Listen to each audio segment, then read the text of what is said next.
Essa era a gravata do Ronnie Cray. Essa era a gravata dele, a gravata favorita dele. Dada para mim, não enviada para mim, quando eu estava em Londres pela esposa dele, Kate. Eu valorizo isso porque, só por respeito, as pessoas dizem: aposto que essa não é a gravata dele. Bem, você leu aquelas duas cartas. O que eu te dei? Fala alto, claro e rápido. Então o Charlie recebeu 2 cartas da Kate Cray. Isso aqui é o mais real, pessoal. Muitos contam histórias, mas temos a confirmação da Kate Cray.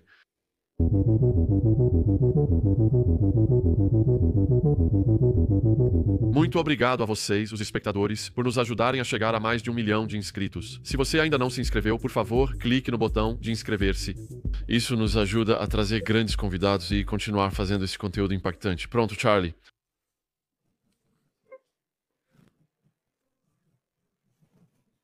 Vou começar e depois passo para você. Você deveria colocar isso, sabe? Não como estamos conversando. Você deveria ter isso. O que é isso? Tudo bem, pronto. Muitos aguardavam Charlie Sega Parte 4. Essas são histórias que remontam a décadas. Não sobrou ninguém para contar esses relatos. É simplesmente magnífico o que acontece ao longo das gerações. Muitas pessoas em todo o país aguardando. Certo, eu estou retornando aos anos 60. Em meados dos anos 60, o crime em Liverpool estava aumentando rapidamente. Tinha todo tipo de coisa acontecendo. Mas as pessoas, nossa turma, não era só a nossa pequena equipe. Tinham todas as pequenas equipes de Liverpool, os caras de verdade tirando o dinheiro dos ricos. E nossos principais alvos eram tipo carros fortes. Carros fortes e bancos. Sabe, você ficava esperando do lado de fora do banco com boas informações. Eu passava por lá, você sabia o que estava sendo levado para dentro ou saindo. Ou, quando você está fazendo um assalto à mão armada, a gente chamava, como eles chamavam, de serviço de asfalto. Agora você está bem ali. Saia com o que você estiver carregando, para lutar. Para lutar contra os guardas, sabe, porque alguns deles reagiam e pegavam todo o dinheiro, sabe, te cortavam e saíam muito mais rápido. Por causa desse tipo de jogada, o que a gente estava fazendo, se você fosse pego, estaria encarando muito tempo na cadeia. Então eu tinha que ser muito cuidadoso, analisar tudo, planejar tudo minuciosamente. Se eu não tivesse certeza, diria para não fazermos. E curiosamente, muita gente que estava no mesmo ramo que eu, em Liverpool, sabia que era seguro trabalhar comigo. Sabe o que quero dizer? E você tinha que escolher certos caras, selecionar você mesmo. Alguns assaltantes à mão armada, corajosos, não ligavam para um pouco de violência. Então, se você estivesse fazendo outros atos criminosos, mas que não envolviam violência, aí você escolhia outra pessoa. Na verdade, você podia escolher com quem queria fazer isso. E muita gente queria fazer parceria comigo, naquela época. Sabe? Eles eram bons parceiros, mas alguns nunca tiveram coragem de fazer nada. Violência, o que é bom, mas alguns faziam. Então você precisa ter caras que façam isso por você. Além disso, tome cuidado com isso. Você pode fazer um trabalho, realizar, tudo fácil. Você tem que garantir que não haja consequências. As pessoas fazem trabalhos e depois enfrentam as consequências. Eles acham que está tudo feito, acabado, já contaram o dinheiro, mas podem ter deixado rastros para trás. Acontece algo e tudo mais. Eu era meticuloso com isso. Sempre me preocupava com o que vinha depois, pois era acusado pelos acontecimentos seguintes, mas nunca conseguiam provar nada contra mim. Sempre me declarei inocente. Há formas de contornar isso. Então era assim que as coisas eram, quero dizer, voltando lá para os anos 60. Meu amigo John McGregor tinha uma ótima equipe com ele. Eles fizeram um sequestro do lado de fora do banco, na Water Street, anos atrás. Tipo, não esquece, estamos falando de quase 70 anos atrás e eu ainda estou aqui. E o que aconteceu foi que eles fizeram tudo certinho. Mas o que a gente fazia naquela época, porque éramos locais, Scousers, as pessoas podiam nos ver e reconhecer. Tínhamos que chamar alguém de outras cidades. Era uma conexão com Liverpool e conosco. Algumas empresas desciam, faziam o golpe. Se eles tinham uma lá em cima, a gente ia e fazia lá também. Tipo, eu costumava ir de trem, de terno, pasta na mão, com todas as joias que eu tinha. Só vendia minhas mercadorias lá em cima, entende? Era assim. Conhece alguém em Manchester? Eles vinham até nós, a gente ia até eles. E era assim que acontecia. Mas eu me lembro do João, foi isso que me fez pensar sobre isso. Eles tinham feito um trabalho perfeito em Liverpool. No início dos anos 60, todos os trabalhadores de escritório, homens de negócios, usavam chapéus coco e ternos de risca de giz. Todo mundo era assim, não como esses caras de hoje de tênis. Era assim mesmo, entende? E maletas e toda essa coisa, e todo mundo entrando e saindo dos bancos, cuidando dos seus negócios e tudo mais. E de novo, João tinha boas informações, era um bom trabalhador. Ele e os amigos, como Dick Charlie e Charlie Loner, eram todos bons trabalhadores. E o trabalho foi indo muito bem. Vestidos como homens de negócios com chapéus coco, escondiam armas sob os casacos e na pasta. Enquanto isso, o trabalho saiu brilhante. Não, eles até fizeram o que é bom, colocaram uma placa de trânsito tudo fechado bem antes de fazerem isso. Não agora, pode chegar um visitante, isso não está decidido. Faça assim. Tudo deu certo e saiu em todos os jornais. Você pode achar isso nos arquivos. Às vezes as pessoas não acreditam no que você diz. Isso não aconteceu, mas está nos arquivos. Esse movimento foi um bom movimento deles. E alguns dias depois, um vizinho de John McGregor, ele tinha uma casa linda lá, ligou para a polícia. Ela realmente os viu no jardim com chapéus coco e guarda-chuvas. Sabe o que quero dizer? E aí ficou claro. Os chapéus coco, os cavalheiros, todos estavam usando chapéus coco. Então ela foi direto falar com a polícia. Enfim, ele é preso, levado para a delegacia. Esse é o desdobramento novamente. Estou falando de coisa séria. Ele não tinha feito nada, mas aquelas coisas do chapéu coco, sabe? Ele não conseguia sair disso. Mas ele sabia que não ia ser acusado do roubo em si, certo? Assim como os demais, ele permaneceu calado. Todo o resto estava seguro. Sabe o que? Fizeram isso com ele. Tinham empresas, 3 empresas vieram, nenhuma boa. Fizeram isso com ele e tudo mais. Ele permaneceu sob custódia. Isso nunca aconteceria em 1 milhão de anos. Eu sei que continuo repetindo isso.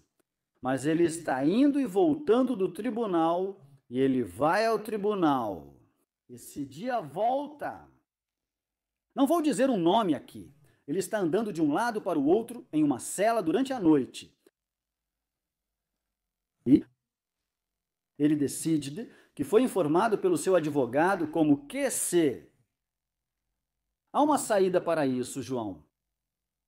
Ele me contou a história e perguntou: o que você quer dizer? Ele disse: o juiz, eu tenho ele do outro lado. Isso é verdade, é uma história real. Porque o juiz vinha de lá. Eles costumavam vir quando você estava chegando em Liverpool. Eles pegavam essas casas no que eles chamam de Judges Drive e ficam lá pelo caminho de Kensington, sabe? Então, João me disse, eu não acreditei. No começo, eu disse que não acreditaria, pois os policiais o perseguiam. Esses eram caras de alto nível, sabe? No minuto seguinte ele disse, estou andando pela minha cela. Ele tinha um pequeno negócio de apostas. E eu falei, posso ser direto? Disse para ele, por que não conta? O que você tem a perder? Eles nem pensam nisso. Ele perguntou, sério? Eu respondi, sim, estou dizendo.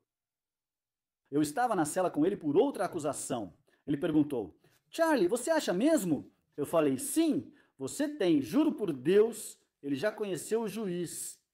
E o nome do juiz era Neville Alaski. Coloque isso nos arquivos agora. A polícia não sabia disso. Todos eles estavam esfregando as mãos, esperando que o diabo fizesse isso acontecer com eles. Quando ele ia ao tribunal, eu disse: vai lá, João, é uma boa oportunidade. Caso contrário, você vai ficar preso por muito tempo. Então ele entra. Ele contou o que aconteceu ao voltar. Ele disse: eu não podia acreditar. Ele disse: vai lá dentro. Minha tarefa é para todos. Faço o melhor possível. Agora, meritíssimo, ele disse. Agora, ele disse que esse homem não tinha nada a ver com o roubo. Sabe, ele vai admitir as consequências disso, entende? Ele não teve nada a ver com isso. Ele não sabia o que esses senhores iam fazer e tudo mais. E a polícia estava olhando de um jeito meio estranho. E o juiz se virou, interrompeu eles abruptamente em seu discurso. E o juiz disse: espere um momento. Este homem não vai para a prisão. Este homem eu vou machucar onde dói mais. Eu sempre fui um pouco... pequena peça na engrenagem. Ele afirmou: vou machucá-lo mais ali. Vou multá-lo em 1.000 libras, a serem pagas em até 12 dias. Do contrário, ele ficará preso por 18 meses. E João disse: eu não podia acreditar, ele disse. Mas o melhor de tudo, a polícia no tribunal sabia o que o juiz tinha feito. Eles não podiam provar. Tirando chapéus no tribunal, xingando muito, saindo e batendo coisas. Ele foi embora. Isso mostra as consequências. Estou entrando nisso. Eu sempre fazia questão de que, toda vez que a gente fazia alguma coisa, as consequências estavam lá, sabe? Era assim mesmo, esses assaltos à mão armada e grandes crimes que cometíamos. Assim foram os anos 60.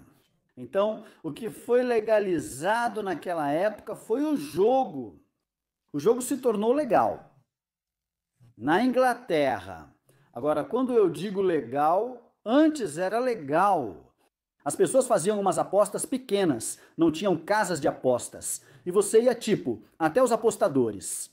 Você ia, eles chamam de apostadores, anotavam num papelzinho, com tanto apostado naquele cavalo. Se você jogasse cartas num campo, a polícia te prendia. Você não sabia disso? Eu não sabia. Juro, é verdade. Você jogava peão de pombo fora do bar. Quando os clubes fechavam, eles esfregavam uma moeda, cara e coroa. Aquele grupo de homens, quando criança, eu e alguns amigos costumávamos estar lá. Naquela época éramos crianças e observávamos todos aqueles homens. Se a polícia viesse, parávamos, guardávamos as armas e falávamos sobre futebol ou algo assim. Mas teve uma vez em que ele estava em uma rua chamada Wimborne Road. Se alguém ainda estiver vivo, acho que não está para se lembrar disso. E eles estavam jogando esse jogo de arremesso, e lá, sabe? E nós estávamos assistindo, eu estava assistindo e tudo mais. Era emocionante para uma criança, porque sempre te avaliavam quando você pagava e cuidava deles. Essa van grande, uma van de mudança, entrou na rua e parou. Eu estava pronto para o arremesso, mas a porta se abriu e cerca de 12 policiais entraram correndo e prenderam todos. Era assim que as coisas eram, pensa nisso. Jogo não era legal naquela época, mas de qualquer forma, porque ficou ilegal, acabou sendo legalizado. Não era só o jogo, havia outras coisas, como o fim dos enforcamentos e da pena de morte. Essas coisas ficaram à espreita, mas foram abolidas. Então, o mundo estava mudando rapidamente, sabe? Mas olha, era a era de ouro pra gente, porque tínhamos trabalhos maravilhosos, conseguíamos fazer de tudo e tal. E então, enquanto isso acontecia, foi legalizado. Nos Estados Unidos, eles tinham todos os cassinos de jogos de azar. Já fui aos Estados Unidos algumas vezes, parte da família está lá. Nos Estados Unidos da América, há cassinos de jogos de azar em todo lugar, inclusive Las Vegas. E isso já é legal há anos com os Yankees, sabe? E então, na Inglaterra, algumas das pessoas que entraram no ramo de apostas começaram a pensar: cassinos de apostas, sabe? E as duas pessoas que iam se envolver nisso de verdade, de forma realmente séria com os Krays, eu vou falar sobre os Krays agora. Ronnie e Reggie Kray. E o que aconteceu? Eles foram acusados ao chegar em Liverpool, mexendo por aí. Ah, tanta besteira, você sabe o que falaram deles e tudo mais. Havia um astro de cinema chamado George Raft, que tinha ligações com a máfia na América. E ele veio para a Inglaterra, para Londres, para ver. A máfia quer saber quem manda lá, quem é a pessoa a quem recorrer, quem entende o esquema. Então os Krays foram os primeiros. Eles procuraram George Raft. E eu tive a pulseira de ouro do George Raft. De George para Ronnie Kray. A esposa dele me mostrou isso. Sabe o que quero dizer? A pulseira. Então ele veio e tudo estava indo bem. Então os Krays tiveram a ideia de passar por todas as cidades da Inglaterra. Imagine o dinheiro que você ganharia viajando por todas as cidades da Inglaterra para escolher onde instalar o cassino. Sabe como é? Dando uma sondada sobre isso. Ele pensou, vamos pôr um em Liverpool, outro em Manchester, etc. Agora, eles já tinham vindo algumas vezes, sabe, antes de alguém dizer que ele foi expulso, o que é uma tremenda mentira. Então, o que aconteceu? Eles vieram algumas vezes e rolou uma pequena briga na Steel Street, onde todos nós costumávamos ir. O Blue Angel, lindo clube de Alan Williams. Os Stones, os Beatles e muitos outros iam lá antigamente. Claro que não foi. E uma briga começou nas ruas. Sempre acontece em Liverpool, sabe? Os Krays nunca se envolveram nisso, eles nunca tiveram nada a ver com isso, e por causa dessa briga, culparam os Krays por serem duros no caso difícil. Para tirar dinheiro das pessoas, como o fiscal faz com impostos e carros, você e o pessoal do imposto em cima deles. Eles não estavam fazendo nada disso, Pat. Eles estavam entrando em algo grande aqui. Veja os cassinos agora. Estão lucrando muito. Era só isso que queriam. Então, quando Ronnie chegou, foi recebido na delegacia de polícia da Lime Street, certo? Estação de trem Lime Street. O que os bandidos faziam naquela época? Eles não iam de carro até a cidade, nem vocês iam até lá de carro. Vocês pegavam o que chamavam de Atlanta, o trem, e ele levava vocês para todas as cidades no meio do caminho.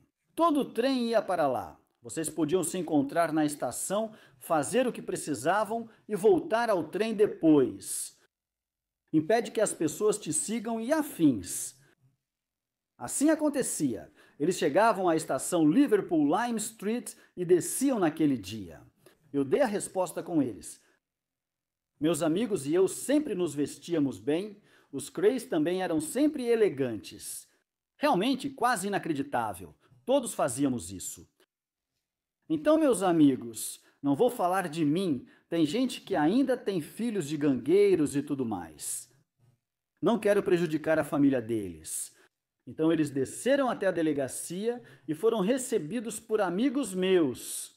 Então você entende o que eu quero dizer? E enquanto eles desciam da delegacia, andando pela cidade, alguns policiais estavam olhando para eles. As pessoas olhavam para eles, que se misturaram e se adaptaram ao lugar. Ronnie, Red e mais 5 ou 6 entraram juntos. Então, andando por aí. Eles sempre foram boxeadores, sabe? Eles amavam o boxe. Quero dizer, eu amo o boxe. Não gosto de futebol, mas gosto de boxe e tudo isso. Eles estavam totalmente envolvidos. Então, como um presente, nós os levamos ao estádio de Liverpool, o estádio de boxe, para ver as lutas e tudo mais. Então, esse foi um momento engraçado. O que aconteceu? Eles eram assim. Não era tipo, aqui estão eles. Cuidado, eles vão nos matar. Não era nada disso. Eles eram cavalheiros, cumprimentavam com apertos de mão e tudo mais. Enfim, estamos no estádio. Chega o intervalo, sabe, com as usheretes, as garotas passam oferecendo doces, bolos, tortinhas e sanduíches, e uma dessas usheretes vem até o nosso grupo. E meu amigo estava sentado lá com Ronnie Kray ao lado dele, e Reggie Kray, e eles estavam lá. E eu não vou dizer eu de novo. Meu amigo estava lá, meu outro amigo estava lá, blá, blá, blá. Não vou mencionar os nomes. Mas esse cara, ok, isso eu posso dizer. Eles vêm de uma grande família de boxeadores em Liverpool. Ele era muito jovem, tinha só uns 19 ou 20 anos. Eu tinha pouco mais de 20 anos, todos éramos jovens. Então esse Usher, estou indo bem aqui? Sim, fantástico. Você entende meu sotaque? Com certeza. Quando ela trouxe a bandeja de guloseimas. Ronnie Cray está sentado lá, ele poderia ser engraçado, sabe? E meu amigo pegou essa tortinha de carne, então eu dou uma mordida nela. Ao pegá-la assim, Ronnie Cray se virou e disse: "Pelo amor de Deus, Tony, não come isso." Ele falou: "Moemos Ginger Mark semanas atrás e demos aos porcos." E ele estava com um sorriso maroto quando disse isso. Só que havia um sujeito chamado Ginger Marsh, mas ele sumiu. Ninguém sabe para onde ele foi, nem o corpo dele. As pessoas só queriam saber como funcionava. Se você ficasse quieto, tudo dava certo. Ele era um cara errado, sabe como é? Ele tinha que sumir. Direto ao ponto, ele foi triturado pela polícia, pelos tiras, ou ele estava colocando uma rodovia elevada no concreto e tudo mais. Eles inventam tudo isso. Essa é a imprensa, sabe? A mídia que exagera as coisas. E então, tipo, no minuto seguinte isso está acontecendo, aí tudo termina e tal. A noite para ter uma boa noite, aquela noite. Tentávamos impressioná-los com nossa saída, pois estávamos todos bem vestidos. Eles tinham bons modos, sabe como é. Fomos a um clube chamado Shake Shakespeare, que chamávamos de Shake. E o engraçado é que em Liverpool todo nome termina com A. Charlie, Billy, Jimmy, Friday, Jovi, são todos assim. Então era chamado de Shakespeare e a gente chamava de Shaki. Então eles têm a mesa deles lá e nós temos a nossa com eles. Os coquetéis circulam entre as mesas e o Moet está sendo servido. E isso só poderia acontecer em Liverpool. Você não acreditaria. O apresentador no palco está apresentando uma senhora, bem, uma garota. Era a vez dela cantar. Ela vai cantar. Agora, as mulheres de Liverpool, elas se vestem bem, são garotas realmente bonitas. Mas algumas delas, quando abrem a boca, é tudo lá embaixo. Não, quando começam a falar, elas abrem a boca. Então essa garota vai cantar agora. E essa aqui se levanta da plateia e diz: "Ei, você, é a minha vez de cantar, não a dela. Eu sou antes dela." E então uma discussão começou entre essas duas mulheres. No minuto seguinte, a que estava perto do palco começou a discutir com a outra. Sentado, penso: "Caralho, não eu." Outro pensa: "Foda-se isso." Depois disso, e eu olhei para eles. Os Crays foram olhados e eles nem piscaram, só ficaram lá, não disseram nada. A briga começa e se intensifica, todos entram na confusão. Puta merda! E um cara, não vou mencionar o nome dele, mas ele é bem conhecido. De qualquer forma, ele já morreu. Ele dá um mata-leão nesse cara na frente do Ronnie Cray, que observa tudo no chão. E ele tenta morder a porra da orelha dele e fica assim. E quando isso estava acontecendo, eu pensei: foda-se todo mundo. Tipo, eu voltei para mim ali, sabe o que quero dizer? Imagina isso acontecendo. Tentamos mostrar que somos cavalheiros, entende? Você sabe o que os Crays fizeram? Eles estavam sentados e ele deixou as bebidas na mesa, saindo tranquilamente, mesmo com a confusão da briga. Eles não se envolveram, saíram e foram ao hotel. E eu tô tipo, a gente tá tipo, que porra é essa? Sabe o que eu quero dizer? Porque a gente estava se envolvendo com eles, esses cassinos. Eles explicaram tudo pra gente. Com George Raft, vem cá, sabe, o astro de cinema, eu conheci ele, sabe, George Raft. Então no minuto seguinte eu tô pensando: ah, puta merda, isso tinha que acontecer. Então vamos embora. Eles vão pegar o trem de volta, na manhã seguinte. Sabe o que Ronnie Cray disse? Foi isso que Ronnie Cray disse. Eles não conseguiam abrir nenhum lugar em Liverpool. Todos queriam se matar, mas eles deveriam ser os assassinos. Esses aqui só querem se matar, porra. Não vão abrir nada aqui. Bem, isso prova alguma coisa aqui. Agora vou te dizer, eles nunca foram expulsos de Liverpool. E quem garante que eles foram? Só estou dizendo a verdade sobre isso. Existem vários boatos diferentes, como um boato sobre um cara chamado Ray Adams, que era dono de alguns clubes, o Cavern e tudo mais. Briga começou na Steel Street, perto do Blue Angel. Ele se virou e disse, esse policial veio até ele e falou daqueles Crays. Ele respondeu, sim, e apontou para eles. Ele disse, e ele puxou a arma do policial na frente de todo mundo e colocou Red Cray ou Ronnie Cray na cabine telefônica e apontou a arma para a cabeça dele. Foi isso que o policial de Liverpool teria dito. Eu vou explodir a porra da sua cabeça se você não sair da cidade rápido. E todo mundo estava dizendo, você não vai começar a pedir dinheiro pra gente nem nada disso. Eles não eram assim, eram cavalheiros e podiam. Sabe de uma coisa? Eles podiam promover qualquer coisa. Esses dois, eles eram talentosos, teriam ganhado mais dinheiro sendo legítimos no que faziam. Entende? Duas pessoas boas. Essa é a verdadeira história. Eles nunca foram expulsos de Liverpool. E a todas essas pessoas. O que acontece? Você me vê e poderia ter uma briga no final da rua. Você pode ficar com o nariz sangrando, camarada. Quando chegar lá em cima, já eliminei todos vocês. Você disse que eles exageram, Magni, especialmente a imprensa. Fake news o tempo todo. E foi isso que realmente aconteceu. Então eu estava envolvido com a esposa dele, com outras pessoas e tudo mais. Aliás, o que aconteceu depois disso? Eles se deram mal. Mal mesmo, falo das consequências. E o que, sabe? Alguém levou um tiro e foi o Ronnie quem fez isso. Ele fez isso, sem dúvida. Esse cara, o que ele matou no clube, obviamente ele deve ter perdido a cabeça na hora. Esse cara era um valentão, um canalha, e sempre falava mal dos outros. Eu vou acabar com os Crays. Vários diziam isso. Todos eles caíram, sabe? Aqueles que espalhavam boatos e tudo mais. E quando ele entrou, cometeu um erro, a pior coisa que poderia ter feito. Ele entrou e perdeu a cabeça. Chamaram ele de gordo e tudo mais. Sabe, aquelas coisas, aqui estão os Crays, mas eles não são isso. Mesmo assim, ele não suportou e atirou na própria cabeça. Ele caiu. Agora, Ronnie e Red. Porque eles tinham Londres, todo mundo gostava deles, sabe? Todas as estrelas estavam com eles e tudo mais. Eles não eram intimidados, só não sei. Eles tinham essa magia, uma magia carismática sobre eles. Sabe o que quero dizer? Todos queriam estar com eles. Eram estrelas de cinema, falavam de celebridades. E Ronnie, ele percebeu que tinha feito a coisa errada, mas pensou, ninguém vai fazer isso comigo. Só tem uma garçonete lá, mas isso não era a prova contra eles. No início, ninguém fez.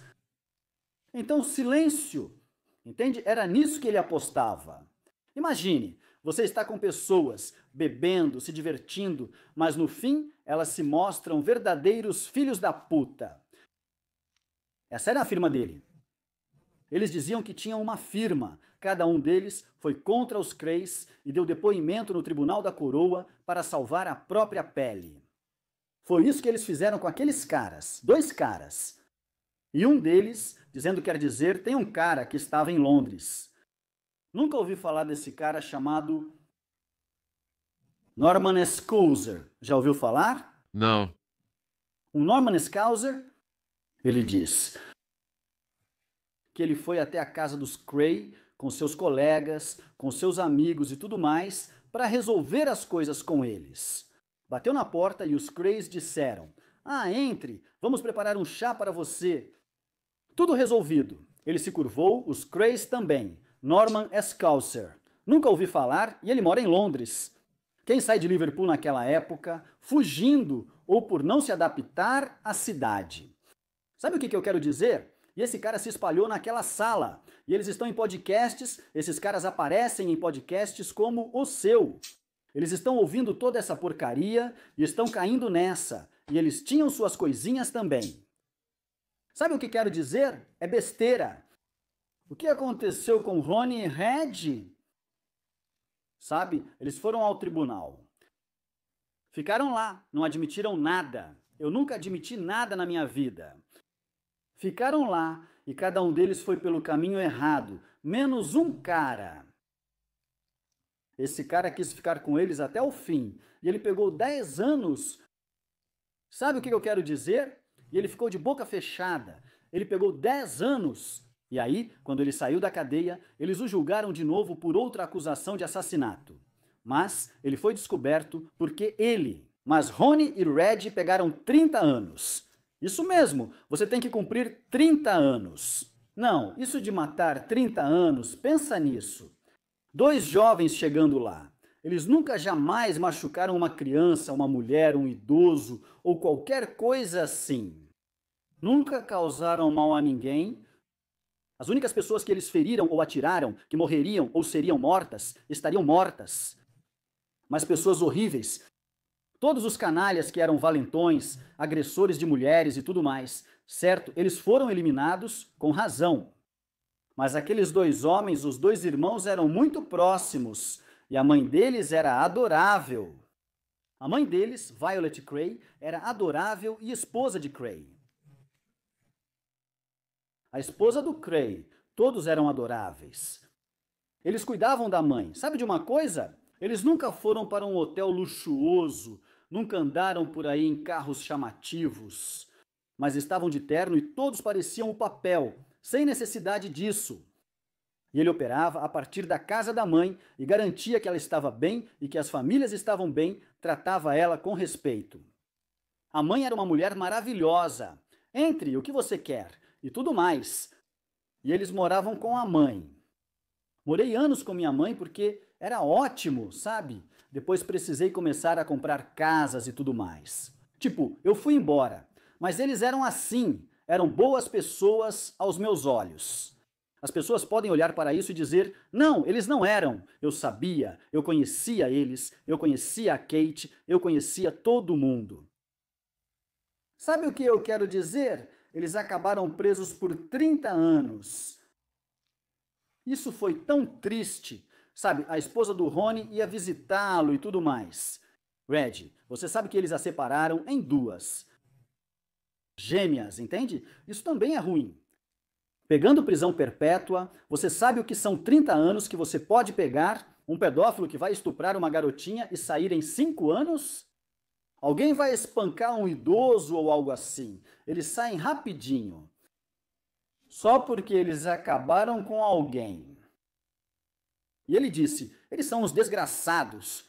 Aquelas pessoas morreram, os caras que eles supostamente mataram. Eles não prestavam, todos eram traidores, o que ficou comprovado. Porque quando eles estavam no tribunal como parceiros, a firma eles chamavam de firma. A firma testemunhou contra eles para salvar a própria pele. Achei que eles não ficariam muito tempo na cadeia. Isso é uma história real. A parte mais triste disso, o que eu não gostei, quando Ronnie Cray morreu anos depois, eu acho que ele já tinha cumprido uns 20 anos de prisão ou algo assim. Ele morreu. Fizeram um funeral enorme em Londres. Não sei se você viu. Você viu, não foi? Havia um grupo de seguranças lá e o líder deles... Bem, ele já faleceu. Eu ia mencionar o nome dele. Ele tinha todas essas pessoas nas portas dos clubes. Eles eram, você sabe, os seguranças. Então, quando estava chegando nos anos 80, eles estavam pegando drogas das pessoas e vendendo. Esses caras deveriam ser criminosos. Como podem ser gangsters se nunca fizeram um trabalho de verdade, só bateram em pessoas? E esse certo grupo de pessoas, em Londres, dizer que vamos proteger o funeral, não precisava de proteção. O caixão não precisava de proteção.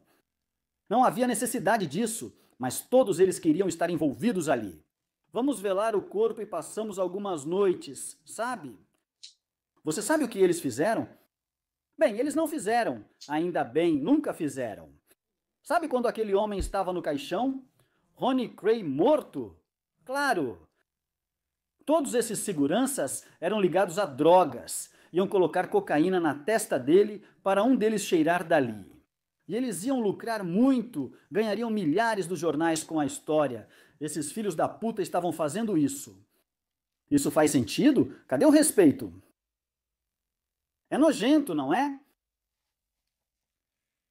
Posso mostrar uma coisa aqui? Sim. Veja essa gravata bonita aqui. Essa era a gravata do Ronnie Cray. Uau. Essa era a gravata dele. É. Certo, a gravata favorita dele. Essa foi dada, não enviada, para mim quando eu estava em Londres. Pela esposa Kate e família. A mãe dele ainda era viva. Então, a gravata dele ficou em minha posse. Eu guardo isso com carinho, apenas por respeito.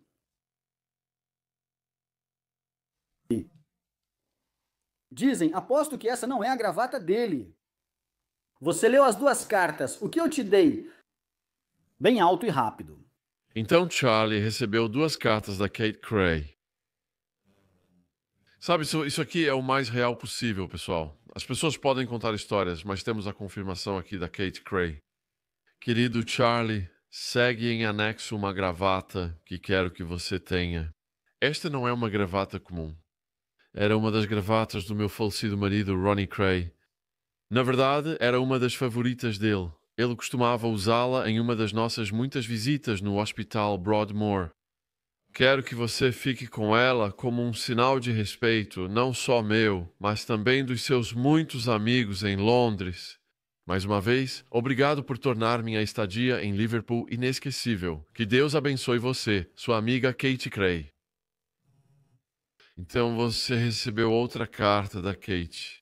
Querido Charlie, eu precisava te escrever e agradecer por cuidar da gente na nossa viagem a Liverpool.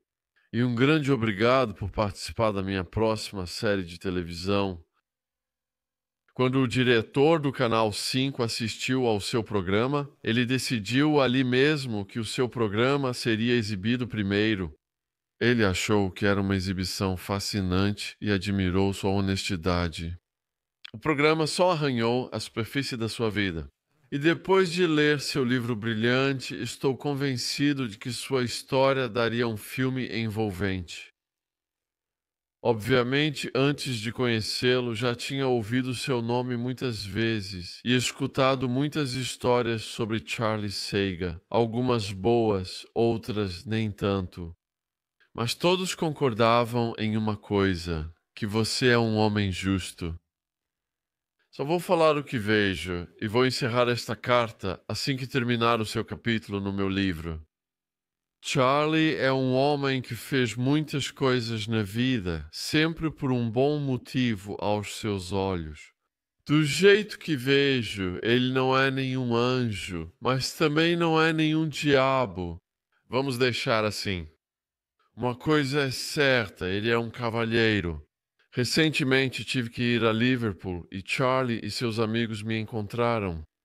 Havia uma limusine esperando na estação e tenho que dizer que fui tratado como uma princesa. Talvez isso se chame hospitalidade de Liverpool, não tenho certeza. Diabo, ponto de interrogação. Assassino, ponto de interrogação. Mas cavalheiros, com certeza. Obrigado, Charlie. Deus abençoe Kate Cray. Isso aí é de verdade, pessoal. Confirmado. Todas essas histórias furadas circulando sobre os Crays. Charlie o conheceu, ele conheceu Raft, o famoso ator americano, e ele tem uma amizade contínua com Kate Cray. Você falou algo sobre a estação ao se despedir deles? Bem, como eu disse, do jeito que estou me repetindo aqui, é assim que a história acontece. Essas pessoas que não sabiam de nada, supostamente tinham sido expulsas de Liverpool. Um policial aponta uma arma para a cabeça deles. Você acha que não faço isso? Eles inventam essas coisas. Quando eles estavam indo embora, embarcando naquele trem, Ronnie se virou e disse: Charlie, estamos perdendo nosso tempo aqui. Não dava para abrir um lugar aqui. Eles estavam vindo para abrir um cassino, porque isso tinha acabado de ser legalizado, e estavam sendo abertos em diferentes cidades. Eles iam para Birmingham, Manchester e outros lugares. E a máfia americana, com George Raft, que era o homem de frente, estava fazendo esse acordo. Eu sei disso com certeza. Sabe o que quero dizer? Porque eu já estive na América várias vezes. Sabe o que quero dizer? Mulberry Street, onde Gotti estava, todo mundo lá embaixo. O que fazíamos era dizer a verdade, não sair por aí dizendo que esfaqueei esse cara. E eu era o durão. E eu peguei ele, e eu fiz ele.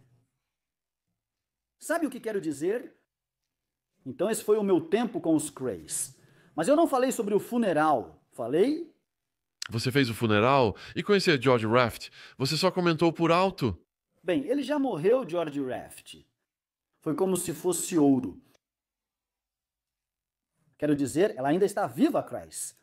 Kate, ela pode provar que eu ia ficar com isso. Ela ia me dar. George Raft. De Ronnie para George. Ouro maciço. Mas eu não queria aceitar. Sabe, quero dizer, ela é a melhor para guardar isso, sabe? Então essa é a minha história sobre os Krays. Tudo o que posso dizer sobre os Krays. Aos meus olhos, eles eram dois cavalheiros, dois rapazes brilhantes, inteligentes. Como eu disse, eles teriam se saído melhor em um negócio, algo legítimo. Sabe o que quero dizer? Porque, na verdade, eles nunca desceram nem fizeram esses assaltos. O que estamos fazendo?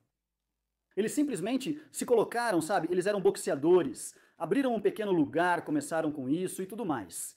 E eles eram bons para a mãe e para a família. Ona, sabe o que quero dizer? Não dava para ser melhor do que isso? Dava? Rony e Red, que Deus abençoe vocês. E essas viagens para a América, Charlie? E outra coisa que eu também gostaria de dizer, aquela Lady Kate Cray, ela é uma dama, ela é uma mulher honesta, limpa, uma mulher de bem, uma mulher adorável. Kate, se você estiver vendo isso, que Deus te abençoe. Bem, depois, a história sobre os Krays, que é perfeitamente verdadeira e tudo mais, a vida no crime era rápida e furiosa. Ainda continua. Nessa época fazíamos grandes jogadas, algumas ótimas, outras nem tanto. A gente acabava se complicando. Se você se complicar em algo disso, não verá a luz do dia.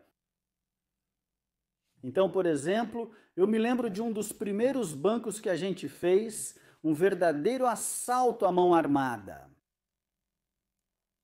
De novo, eu não vou dizer onde foi, sabe, porque eu me comprometi. Estou falando a verdade sobre isso agora. Mas meus irmãos escreveram para mim neste banco e meus amigos também, mas meu irmão me pediu. Ele tinha um amigo que acabara de sair da cadeia e estava sem dinheiro. Deixei ele entrar com a gente, mas fiquei relutante, pois gosto de analisar as pessoas e ter certeza de que estão bem. Cedi e deixei dizendo, tudo bem, só desta vez. Ele pode ficar de vigia ou eu arranjo um lugar para ele na cozinha, no carro ou algo assim. Então esse banco, o que estávamos fazendo, as portas da frente tinham 2 maçanetas de latão.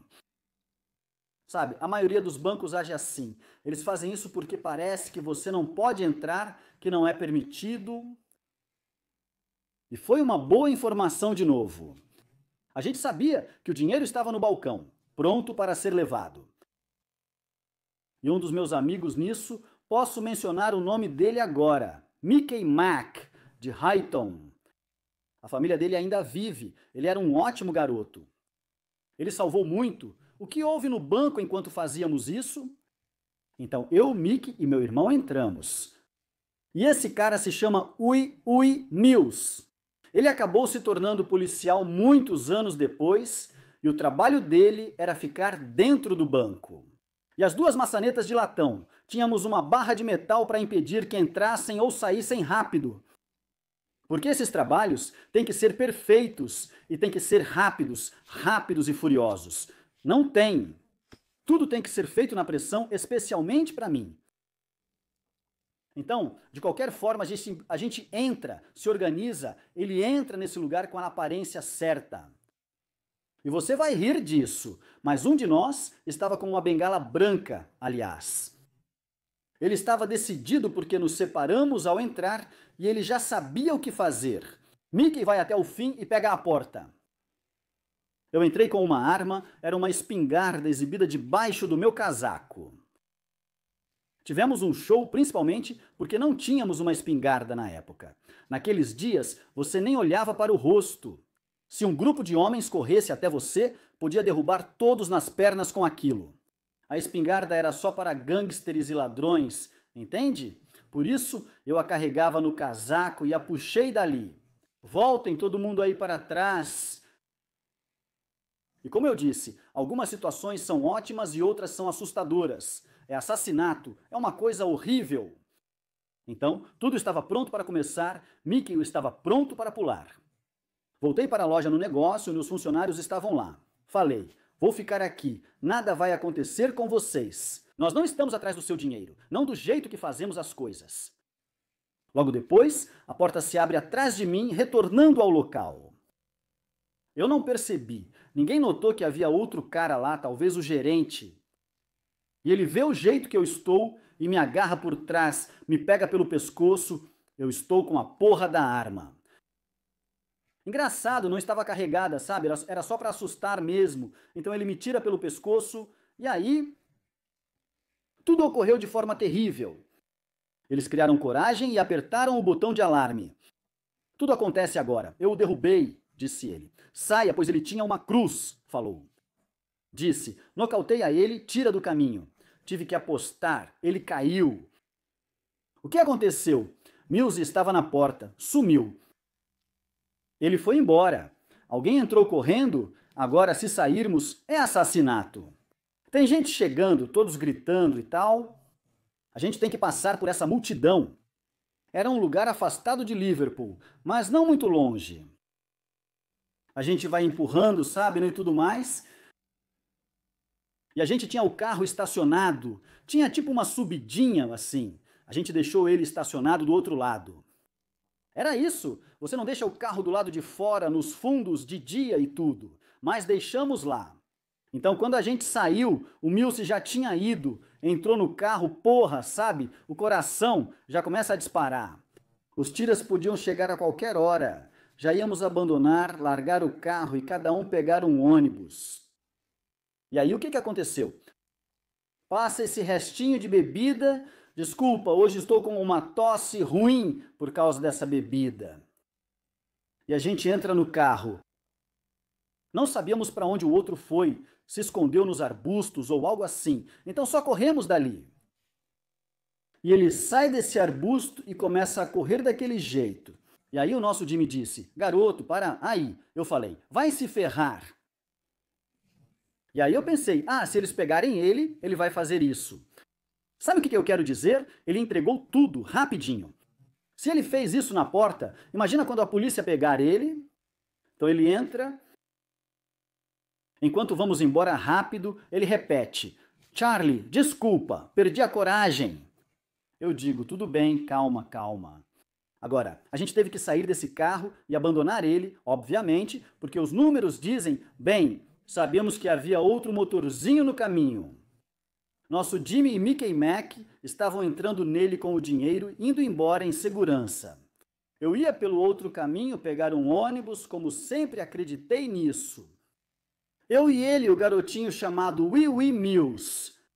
Eles seguiram seu caminho. Estamos esperando o ônibus. Ele fica implorando. Charlie, me desculpa. Eu digo, tudo bem, não se preocupe, você ficará bem. Ele entra no ônibus, a gente sai da cidade, tipo do centro, e chega em casa em segurança. Foi um pesadelo do caralho. Foi um desastre terrível. O que houve por causa daquele homem? A gente não sabia que ele estava na porta, dentro de um escritório. O que iniciou tudo isso? Ele foi corajoso, colocou o braço em mim, gritou no meu pescoço e os pássaros tocaram a campainha. Então todos eles estavam de pé, todos ficaram corajosos. E foi por causa disso, Milce, que ainda poderíamos ter conseguido aquela porra de porta. Então estava tudo embalado, pronto. Mickey precisou sair porque todos os alarmes dispararam. Então, quando finalmente entramos no ônibus, eu e ele, dizendo Charlie, eu disse, seu pequeno filho da puta. Disse, você quase nos prejudicou. Eu te dei uma chance de ganhar dinheiro conosco. Agora pode ir. Eu disse, você é perigoso demais, entende? E eu me lembro dele alguns anos depois, tentando ser um dos caras com uma gangue, olhando as coisas e tudo mais. Agora vou trabalhar, entendeu? Quero dizer, ralar. Agora sou trabalhador e tenho minha própria firma. E alguns anos depois, ele se deu muito mal, falou demais, e outra pessoa ela acabou se ferrando. Foi terrível para ele. Essas pessoas fizeram algo parecido comigo. E o amigo do Milce estava vendendo o anel de diamante para um deles, e ele pagou com o dinheiro do banco. O que eles roubaram, eles sabiam disso? Isso é ridículo, a maneira como essas pessoas agem.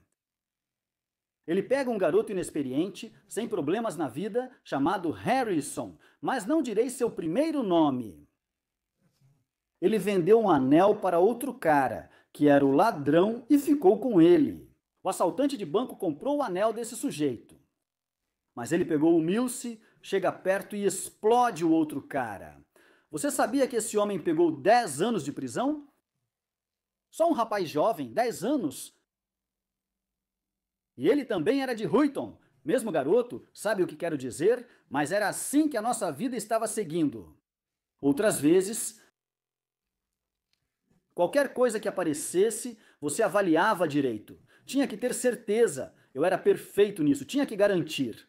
Você sabe do que falo, mas alguns são terríveis. Às vezes você se dá mal, sabe?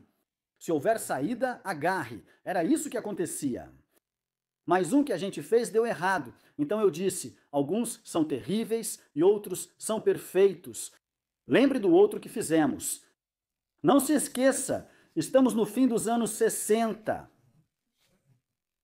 Chegando nos anos 70, 71. Fizemos mais uma e essa foi um sucesso. Não dava para pedir nada melhor. Isso foi em uma propriedade. Boa informação, cara da propriedade. Eu sabia de tudo, sabe? Sempre confiei em boas informações. Ele nos contou sobre esse lugar e tem muita joia, diamantes e tudo mais. E estava em um escritório dentro do lugar, em um cofre, e os funcionários estavam na frente fazendo tudo. Seja lá o que eles fazem, sabe? E tudo isso não ficava em exposição. Todas essas joias sempre estavam no cofre, e quando um pedido saía ou um pedido chegava. Sabe o que quero dizer? Era assim que funcionava. Mas a gente sabia exatamente que as joias estavam no cofre, e sabíamos que o cara tinha as chaves desse cofre. Então era questão de entrar lá, fazer eles sentarem, entrar, pressionar e sair. Então, como a gente fazia isso? Você tinha que dirigir até esse lugar. Tinha um cara numa cabine vigiando e liberando a da entrada dos carros. Sabíamos disso, mas estávamos todos bem vestidos e com um carro top, bonito e limpo. Nós 4 chegamos lá de carro, entramos, fomos, caminhamos até o escritório, todos arrumados, de terno e tudo. Estávamos bem, sabe, pasta na mão, tudo isso, entramos e a porta. Então, quando a porta se abriu, tivemos que sair junto com os outros caras. Por que de novo? Sempre acreditei em ser o cara armado e fazia questão de saber usar a arma corretamente. Eu não queria que ninguém se machucasse se a gente pudesse fazer tudo certo. Então faz a mesma coisa, puxa a arma e todos eles recuaram contra a parede e nós escolhemos. Nós sabíamos quem era o cara que ia. Você foi com outro camarada a outro escritório buscar o equipamento. Estou olhando em volta. As câmeras tinham acabado de começar a aparecer naquela época, mas eram fáceis de desmontar. Esse camarada apareceu de novo, foi andando e arrancou as câmeras dali. Estou parado e os funcionários... Tinha uma mulher lá e uns 2 ou 3 homens encostados na parede. Eu estou assim, sabe? Você tem que ser. É assim que tem que fazer. Não esquece, enquanto você faz uma coisa dessas, seus nervos estão à flor da pele. Você não sabe se eles vão te atacar. Você pode levar um tiro, estar com a arma, tudo pode acontecer. Como eu disse, tinha que ser rápido, entrar, sair e ir embora.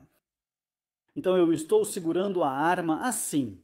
E aí essa garota jovem, deve ter uns 18 anos ou algo assim, sai de uma pequena cozinha carregando uma bandeja com xícaras e pires.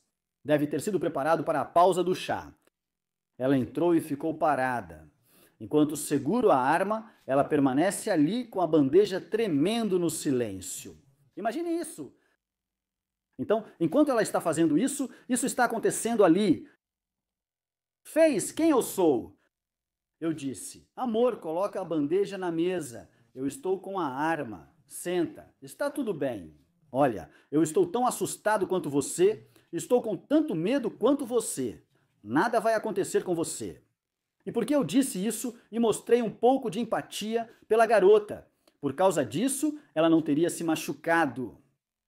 Esse cara, que estava no comando deles de manhã, o grandão, ficou corajoso, veio correr para cima de mim e eu disse, isso aqui vai explodir suas tripas, seu desgraçado. Não seja herói, esse dinheiro não é seu. Por que você faz isso? Ele cedeu e voltou à parede. E depois, o que houve? Quando saíram com o equipamento, o gerente também saiu. Colocamos eles de volta, trancamos e dissemos, alguém vai ficar aqui por 10 ou 15 minutos.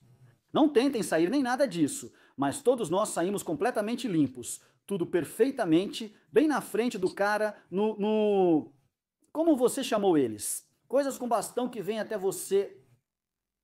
A entrada, e você sabe, você está lá fora no pátio, onde sabe foi embora. Perfeito. E a gente conseguiu pegar bem isso, sabe o que quero dizer? Então era isso que a gente fazia durante toda a nossa vida. O que estava acontecendo, tipo, no 1969, 1970. Estou indo bem longe no tempo, não? Era isso que estávamos fazendo. Estava indo tudo perfeito, o dinheiro estava entrando, tudo estava indo muito bem. E então, quando chegaram os anos 70, realmente decolou. Depois, estávamos envolvidos em tudo, fazendo uma fortuna. Fizemos férias incríveis, cruzeiros e tínhamos belas casas. Tudo em nossas mãos. Bem, desculpe, eu não tinha uma casa naquela época, nem nada. Eu ainda morava com a minha mãe. Mas meus amigos já estavam comprando casas para si. Achei melhor procurar uma casa para mim aqui. Disse, não posso morar com minha mãe para sempre. Sempre que arranjo uma garota, preciso ir a um apartamento ou hotel, porque minha mãe não permite que eu leve garotas para casa. Então eu comecei a procurar uma casa. Sabe, o que eu faria, né? Recebi uma ligação de um amigo do país de Gales, chamada agora de Conexão Galesa, de Liverpool. Ele disse, tem uma casa de campo linda aqui. Ele disse isso. Subindo devagar à venda, ele disse, eu conheço o cara que é dono dela. Disse que ficarei com ela, nem cheguei a ver ainda. Fui conferir. Foi a única vez que fui ao país de Gales, há anos, em 1957, ao ser preso pela polícia, só entrei e saí, mas foi minha primeira vez no país de Gales. Foi maravilhoso. Então essa cabana, posso falar sobre isso? Sim. Essa cabana era absolutamente perfeita. Ficava na encosta de uma espécie de montanha. Juro por Deus, havia um grande terreno descendo até um chiqueiro no canto. Não tinha porcos, era lá embaixo. E árvores e arbustos lindos. Pensei, isso é para mim, sempre quis morar no campo. Então eu fechei o negócio. Muito fácil. Sabe por quanto eu consegui? Por quanto eu comprei aquele chalé? Que ano? 1971. Quanto você acha? Eu vou chutar. Tipo, só alguns milhares. 80 mil. 80 mil. Dinheiro vivo, tipo na mão dele. Caramba. 60 na mão dele, assinou por 80 mil libras. Juro por Deus, minha filha nasceu lá. Já vou falar sobre isso em 1 minuto.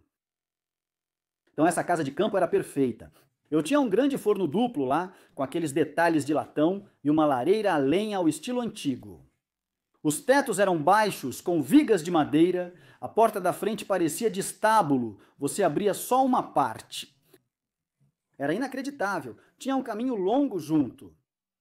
Pensei, isso vai servir para mim. Estou longe do outro lugar, ainda posso continuar meu trabalho. Ninguém vai saber sobre isso no país de Gales. Mal sabia eu que alguns anos depois, a partir daquele momento, o país de Gales foi massacrado por mim. O dinheiro que ganhamos no país de Gales, antiguidades, era um ótimo negócio na época. Grande para nós. Todo mundo queria antiguidades, até mesmo no conselho. Na verdade, ele dirige um carro antigo. Todo mundo queria antiguidades. 1970, 71. Todo mundo, sabe? E os antiquários em Liverpool movimentavam bancos. Eles eram meus amigos, meus principais clientes e enviavam para os Estados Unidos. Os americanos buscavam antiguidades inglesas e eu percorri o país de Gales com esse negócio. Recebiam muitas antiguidades e outros itens. Mas enfim, voltando à casa de campo de novo, tudo isso, eu estava bem acomodado antes de toda aquela confusão, tudo ia muito bem. Fui para Liverpool, fiquei alguns dias fora e voltei. Na época namorava uma garota chamada Joan. Moça legal, sabe como é? E ela morava, obviamente, com os pais dela lá em Liverpool. Você sabe como é? Algumas querem ficar com você para sempre enquanto você só tenta ganhar dinheiro. Entende? De repente começamos um relacionamento. Preciso falar assim porque faz parte da minha história. E ela decidiu sair de casa, deixar os pais dela. Quer dizer, não esqueça que ela tinha só 18 anos e veio morar comigo. E eu pensei, tudo bem, eu consigo lidar com isso.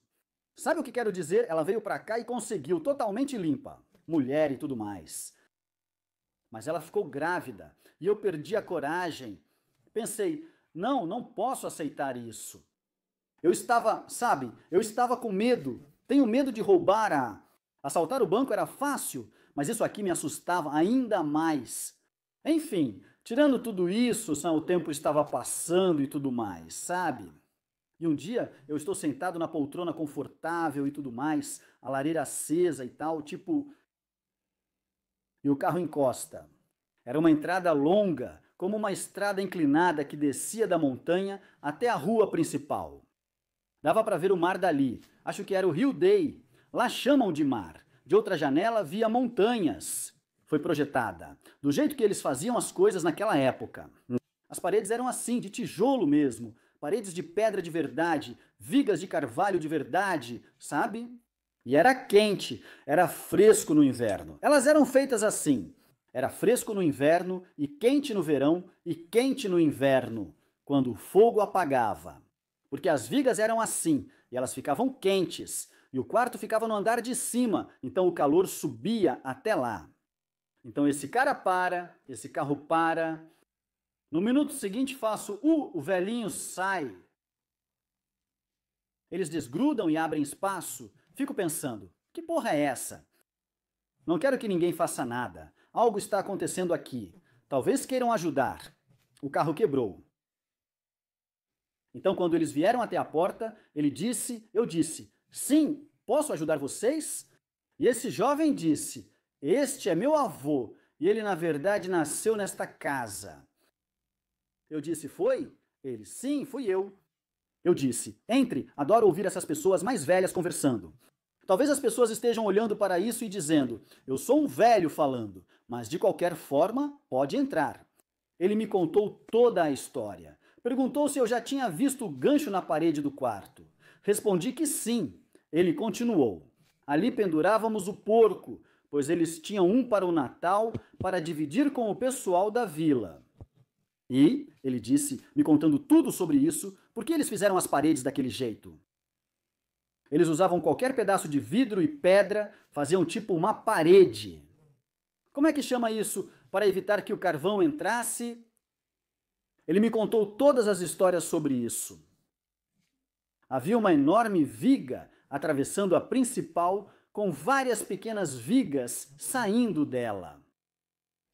Eu disse, isso é incrível, quem fez? Ele respondeu, meu avô. Já tinha muitos anos e ele era um senhor de idade.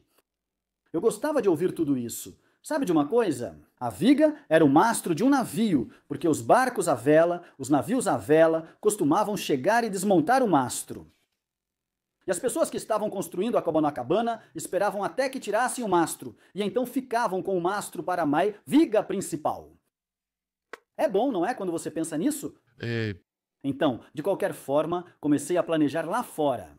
Bem, isso, sabe, eu tenho aquele chiqueiro, vou transformar aquilo em uma casa de verão. Vou fazer um gramado ali embaixo, estou animado, sou ambicioso, sabe? Na casa em frente à minha, do outro lado da rua, morava um casal que sempre observava. Sabe, né? Essas pessoas são galesas, são muito curiosas. Estranhos chegando. Então ele está me olhando, então eu chamei umas pessoas para virem cortar todos esses arbustos e árvores. Eu queria um gramado e tinha várias ideias para isso, você podia ver. E ele está lá fora com seu cachimbo, me observando de longe. Eu nem me apresentei. No minuto seguinte, quando tudo terminou, ele veio até mim. Ele disse: "Eu sou o Sr. Jones, e este é." Disse: "Prazer em conhecê-lo." Ele respondeu: "Vim te contar." Ele disse: "Você acabou de destruir o melhor pomar da vila. Eram todas árvores lindas aquelas." Eu disse: "O quê? Você procurou? Me viu fazendo isso? Me viu lá? Por que não me parou?" Ele disse: "Bem, a gente não gostou." Eu disse: "Todas árvores lindas, macieiras, pereiras e tudo mais." Ele me viu derrubá-las. Sabe o que quero dizer? Enfim, essa era só mais uma história. Mas quanto aos antiquários, eu me envolvi com um sujeito chamado Frank Youth. Ele já morreu. Ele era o principal negociador entre mim, ele e a América. Trabalhei na firma Liverpool Swain Banks. Você pode conferir. Eles eram grandes negociantes de antiguidades. Eles me conhecem. Ficamos grandes amigos. Entende? Eles já morreram agora. Acho que só um deles ainda está vivo. Então, no ramo de antiguidades, ele veio até mim e tudo mais. "Olá, Charlie. Prazer em conhecê-lo e toda essa coisa," eu disse. "Qual é a desse lance de antiguidades?" Ele disse: "Grande negócio, nunca é suficiente." Eu disse: "Como assim?" Ele respondeu: "Conheço o seu jogo." Ele disse: "Por que não tenta com as antiguidades?" Eu disse que não sabia disso. Ele disse: "Bem, elas são como ouro. Se você pega as peças certas, é como ouro."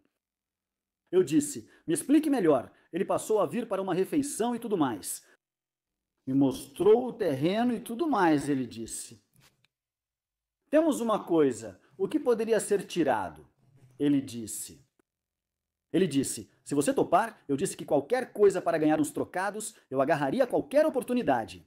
Enquanto eu estiver lá, ele disse: "Bem, é tipo um galpão enorme e está cheio de relógios de pêndulo." Ele disse. "E todos eles estão alinhados contra-se na parede, prontos para ir para os Estados Unidos. Eles valem muito dinheiro. Você consegue uma boa grana com isso." Relógios de avô eram muito procurados em todo lugar, especialmente os georgianos.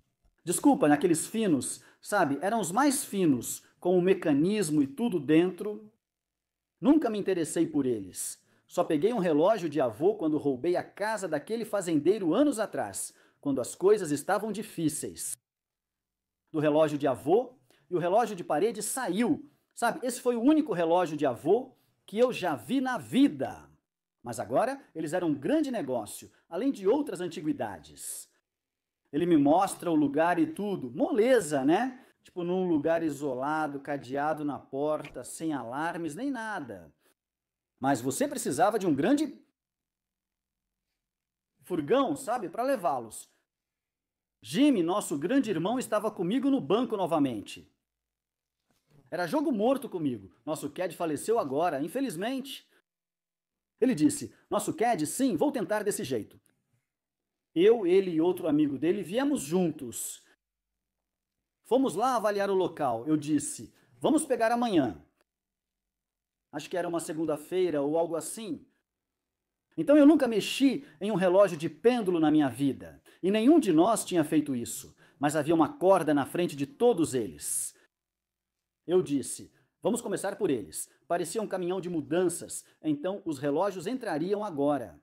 O Jimmy pegou o primeiro relógio e eu pedi para ele começar com esse. Ele agarrou o relógio com os braços assim e quando puxou, a porra da cabeça caiu e quase matou ele. Não, a parte de latão quase nocauteou ele. Foi isso que aconteceu. Mas eu achei isso engraçado. Sabe como é? Enfim, conseguimos colocar os relógios dentro. Pareciam caixões na van. E estamos saindo do país de Gales. Tudo certo, mas eles têm que ir para Liverpool, para os bancos Swain. Eles já estão prontos para recebê-los e sabem o que acontece. Enquanto dirigimos, sempre tive um carrinho esportivo, como vigia do farol e tudo mais. Eles tinham um MGB vermelho, adorável e pequeno, com rodas de raios. Estou seguindo eles, descendo e quase saindo do país de Gales. Na época, eram só estradas costeiras. E fomos a um lugar chamado... Acabamos de passar por um lugar chamado Prestaten. Fica na estrada principal, não existia a A55, nem rodovias, era tudo estrada litorânea. E eu penso, tudo vai bem, mas os tiras observam. E enquanto estou dirigindo, já são umas 9 horas da noite, então a van está na frente. Eu falei, sabe, o garoto esquilo, sabe o que eu fazia? Se eles iam pegar carona com os ocupados, eu começava a fazer com que eles me puxassem em vez disso. Então eu costumava ter uma garrafa de cerveja no banco do passageiro, só por precaução. Eles sabiam o que eu estava fazendo e eu sabia o que eles estavam fazendo. Então, enquanto estamos passando por Prestaten, na estrada principal, vendo que o chefe de um carro de polícia, azul e branco, sabe, acho que era um Morris Minor, um daqueles, sabe o que eles tinham? Então eu sou jogado em cima dele e pensei, você tem aquela sensação de que eles vão parar aquela van a essa hora da noite. Foi pouco, devíamos ter deixado para de manhã, mas queríamos passar logo. Então eu estava lá, dirigindo daquele jeito, estou dirigindo atrás, chego neles no meio e o policial está atrás de mim. Eu sabia que eles iam parar a van. Quando chegaram perto, comecei a zigue-zaguear pela estrada. Eles buzinaram, eu estava bêbado com a garrafa na mão e fui. Vai se foder. Então eles se concentraram em mim e esqueceram disso. Sabe o que quero dizer? Eles começaram a me perseguir e voltei pelo caminho de onde vim para afastá-los. Ao ir embora, cheguei a um lugar. Já ouviu falar de Rhyl? Nunca estive lá. Fui parar em Rhyl. O quê? Eles me perseguiram, mas não me pegaram. Pela rua lateral, neste local chamado Rhyl Little Street. Eles já passaram, acabou. Eu sabia que estávamos seguros. Eles já deviam estar longe. Estou em Rhyl, com os tiras atrás de mim. Eles não sabem onde estou. Eles não podiam ver o carro porque eu a coloquei na rua lateral. Pensei, porra, preciso me esconder, baixar a cabeça, sabe? Caso eles me vejam. Estou na rua principal e vi uma luz com a palavra café. Era 9 da noite, o café estava aceso. Pensei, graças a Deus vou entrar. Tomar uma xícara de chá ou café, qualquer um deles. E quando o clima esfriar, eu vou para casa, sabe? Desse jeito. Então eu passo pelo café e ele está fechado, mas iluminado. Mas tem uma garota limpando lá dentro. Naquela época, as garotas usavam minissaias, botas grandes e cabelo comprido. Elas tinham o visual. Eu estava muito agitado naquela época, jovem, né? E eu vi e bati. E eu tinha um jeito, sempre tive esse jeito com as mulheres, conseguia convencê-las, sabe? Então eu bati na porta de vidro, e ela disse, estamos fechados, e eu fui. Ei, só deixa ela entrar por 2 minutos. Ela foi e ela foi. Ah, tudo bem. Porque eu parecia precisar, esse era o principal. Aí ela abriu a porta para mim. Não dava para acreditar que isso acontecesse. Quando ela abriu a porta para isso, agora tenho que esperar a polícia. Foi o que ela disse.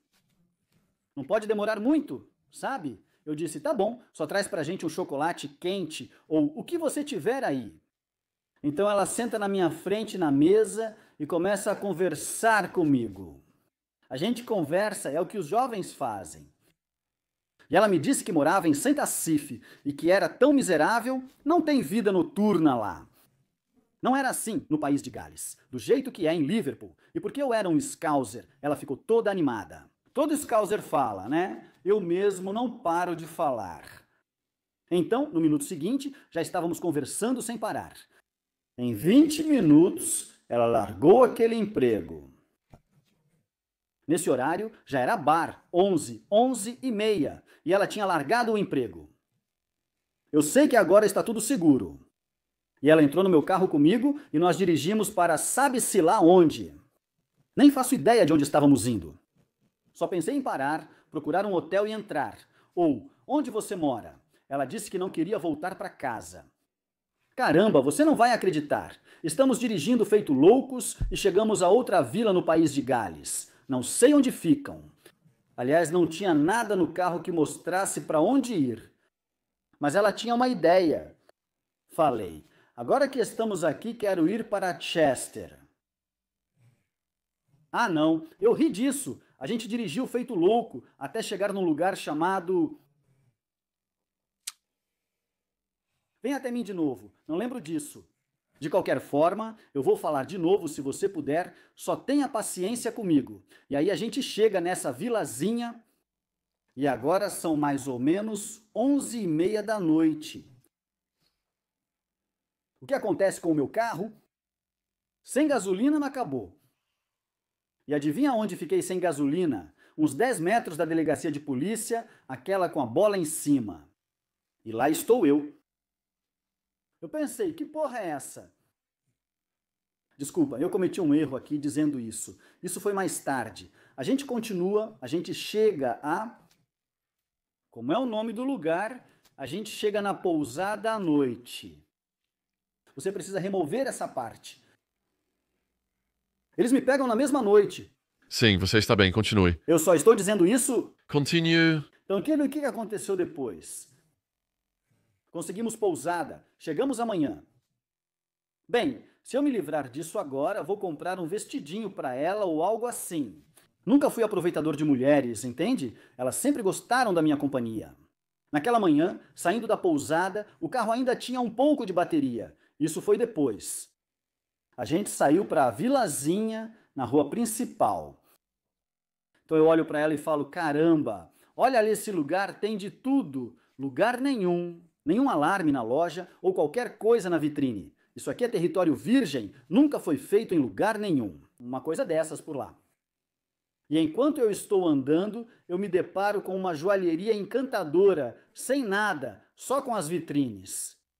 E ela chega mais ou menos até a sua, até a parte de baixo, chega mais ou menos até a sua cintura, sabe? E tem ouro nas vitrines e mais. E eu pensei, caralho, isso aqui é moleza, é fácil demais, sabe? Então, eu estou olhando e ela está comigo. Ela diz, ah, seria legal. E eu disse, são lindos, não são? Tinha uns braços de veludo com detalhes dourados. E dourado era sinal de grana alta. Aí você sabe, o ouro sobe e desce, não é? E eu vi tudo isso e pensei, caralho, como é que eles podiam ter aquilo? Sabe o que quero dizer? Chuta o que eu fiz. Ela disse, não são lindos? Eu respondi que sim e falei o que queria fazer. Levei ela e comprei um vestido em uma loja. Falei, agora, na época existiam os armarinhos. Naquela época só havia armarinhos e lojas de ferramentas, nada de supermercado. Eu falei, entre naquela loja. E quando você entrar lá, pegue um cortador de vidro. Todo mundo usava cortadores de vidro. Depois peguei um pouco de lixa, algumas coisas. Aquilo que você coloca em cima da mesa. Como é que chamavam aquilo? Aquele negócio de plástico que gruda. Peguei um. Eu desenrolei, peguei o cortador de vidro e um martelinho pequeno. E eu disse para ela comprar um saco grande. Então ela achou que sabia o que é que eu ia fazer. Eu disse, vou pegar hoje à noite. Ela, o quê? Agora? Ela só está comigo há algumas horas. Pensa bem. Puta merda. Então eu vou fazer um maldito assalto aqui com uma garota que eu nem conheço e que foi enviada para mim junto com as joias. Então naquela noite a gente saiu, sabe, voltou para a parada. Ele preparou tudo, eu disse. Agora vamos descer aqui. Só fique ao meu lado com sua bolsa. E era mais ou menos 10h30 da noite. Naquela época o pessoal ia dormir cedo, né? Sim, as joias não estavam protegidas, então foi desse jeito. Um casal jovem, aliás, eles estavam olhando para a coisa. Não tinha câmeras aqui, nem nada. Peguei o cortador de vidro e cortei o canto da janela assim, cortando. Coloquei o plástico ali, peguei o martelinho e mandei um vai se ferrar. Ela entrou, só puxei ela e ficou lá parada com a bolsa. E eu só conseguia pegar o que dava com o meu braço e eu estava pegando o máximo que conseguia. Eu ia colocando na bolsa desse jeito. Sabe, eu queria ter pego mais, mas consegui uma boa grana. Então coloca ela na bolsa. Fomos embora e chegamos ao meu carro. Eu disse, isso vai virar notícia, vai se espalhar rápido. Nunca fizeram algo assim aqui. Qual o nome para o novo lugar? Ela está animada. Falei, vamos ficar bem, não se preocupe. Ela disse, tudo bem, estava muito animada, nunca vi igual. Chegamos ao meu carro. Eu falei, temos que sair. Vamos para Chester, porque eu tinha amigos lá que entendiam de joias. Mas, agora já é tarde da noite, 11 horas ou algo assim. Estamos dirigindo para esse lugar e chegamos a uma vilazinha, cujo nome esqueci, assim que entramos. Eu fico sem gasolina, o carro morre e ele morreu praticamente na frente da delegacia de polícia. Eu falei, puta merda. Ela está sentada sobre todo o ouro sob seu banco. Puta merda, o que eu faço aqui? Mas eu sou um deles, só nasci com sorte. Eu sempre disse, agora escutem o que a gente vai fazer. Eu vou entrar nessa delegacia e explicar que meu carro quebrou porque ninguém tinha velas de ignição. Alguém tinha carro esportivo naquela época, eram vistos como alta sociedade, sabe? Ela olhou para a Pratt, entende? Eu ia tentar me dar bem. Eu era um estudante a caminho de casa da universidade, porque ele tinha todo o equipamento. E entra no lugar. Eu disse, deixa a conversa comigo. E tem um policial atrás de uma mesa, um daqueles policiais grandes, de rosto vermelho, sabe? Policial galês. Ele perguntou se podia ajudar e respondi que sim, policial. Estou em uma situação complicada. Falei que saí da universidade e preciso voltar para a casa dos meus pais e da minha namorada. Eu disse que eles estão lá. Meu carro está lá fora. Você tem carro? Ninguém tinha, né? Eu confirmei. Sim, está lá fora, senhor policial. E eu fiquei sem gasolina. Eu queria saber se você tem alguma? Ele disse, bem, eles tinham um negócio no pátio onde o carro da polícia abastecia de vez em quando. Ele disse, vamos colocar uma lá. Ele disse, nosso policial ainda não chegou, mas ele só vai chegar em uns 20 minutos mais ou menos. Eu disse, só tem eles e eu. Não quero que os outros me vejam. Então falei, tudo bem, tentando resolver. Ele disse, cuidado. E ele começa a me empurrar para dentro do maldito acampamento da polícia. Comigo olhando para você e para o ouro lá dentro. E a gente entra lá. Ele pega, resumindo a história, pega o suco. Agradeceu muito a ele. Ele disse, tudo bem, filho, vai ficar tudo bem, se cuida. Eu respondi, obrigado. A gente vai embora com uma porra de uma carga de ouro. Fizemos o check-in assim que chegamos em Chester. Como é que chama? O Hotel Grosvenor, grande lugar bonito. Eles ganham comissão, a porta é de latão. Na época diziam, oi senhor, podemos cuidar do seu carro? Não estacione aqui. Ela gostou deste carro. Ela perguntou se podia colocar seus vestidos. Eu concordei e nos divertimos muito. O nome dela era Delmy. E ela morava em Saint-Asaph. E sabe de uma coisa? Ela e a irmã dela, isso me lembra outra história. Isso, ela e a irmã sempre foram leais e me salvaram da prisão várias vezes, além de me ajudarem. Mas enfim, nessa noite, nós fomos lá. No dia seguinte, liguei para Parkhead. Tudo estava sob custódia. Garoto, resolveu tudo? Eu disse, vou ficar fora alguns dias porque vocês confiam um no outro. Ele disse, sim, tudo bem, esperamos você voltar com os preços, já sabe o que quer. Eu disse, tudo bem, estou com essa garota há um tempo. E eu tive que levá-la de volta para casa em Santo Asaph, mas dei para ela umas joias e tudo mais. Mas aí eu pude ver que havia potencial nesse país de Gales. Sabe, dinheiro para ganhar. Como eu disse, território virgem nunca tinha sido explorado. Sabe o que eu quero dizer? Então foi assim que comecei no país de Gales. E o que eu fiz? Então, ela e eu mantivemos contato. Ela vivia com a irmã e os pais numa casa linda. Entende o que quero dizer? Num lugarzinho chamado Saint Asaph, como acabei de falar para ela. Lugarzinho adorável. Então eu pensei, bom, esse é meu cantinho lá. Bom, sabe, quando eu quiser alguma coisa feita, se eu tiver algum problema, eles vão cuidar de mim. E eu comecei a partir daí. E esse jovem chamado Frank, sabe, chegando com aquela porra de... O esquema que ele trazia. Estávamos destruindo tudo. Mas o mais importante que ele me deu... Fala de azar, sério. Ele veio com essas joias de Manchester, o melhor joalheiro, o cara top de Manchester na minha casa de campo. E ele chegou de Rolls Royce. Ele estava com o Rolls estacionado. Você tem dinheiro? Ele tinha visual e conhecia ela. Ele disse que queria apresentar isso para ela. Amiga minha. Frank disse, sabe? Eu disse, sim, por favor, me deixe entrar. Joan estava lá. Pedi para colocar a chaleira para eles. Frank disse, ele conseguiu um bom emprego na sexta-feira. Ele é joalheiro e tem negócio próprio em Manchester. O sujeito se apresentou para mim, gente boa. Eu disse, bom, o que eles disseram, tipo, qual é o esquema? Ele disse, isso é a sua cara, isso é para você, ele falou. Essa é grande, muito grande. Tem uma grana enorme envolvida nisso. Ele disse, eu conheço o seu jeito de trabalhar, Charlie. Isso pode ser feito. Eu disse, tudo bem, estou dentro, mas obviamente preciso analisar tudo e ver do que se trata. Então, do que aconteceu? Eles me contaram e me levaram para uma mansão enorme, meio afastada. E o que era? A Revolução Russa, em 1917, foi derrubada, uma das revoluções, para derrubar o rei. Mas os russos, o que saiu disso agora? Eles não eram comunistas, eram pessoas muito ricas. Uma família se mudou da Rússia nos anos 80. Eu nem pensava neles.